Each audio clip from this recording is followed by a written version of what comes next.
ഓർമ്മശക്തി, ആത്മവിശ്വാസം, തീരുമാനിക്കാനുള്ള കഴിവ് എന്നിവ വർദ്ധിപ്പിക്കുന്നു.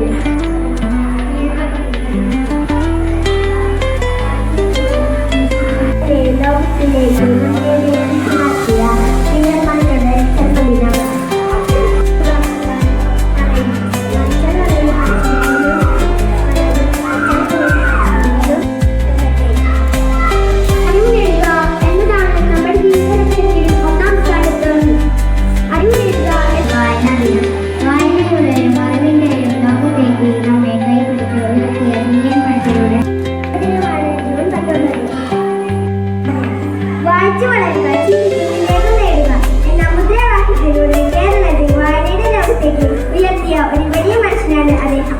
വിദ്യാർത്ഥികളായ നമ്മുടെ കടമയാണ് അറിവ് നേടുക എന്നത്. അതിന് ഏറ്റവും പ്രധാന മാർഗം വായനയാണ്.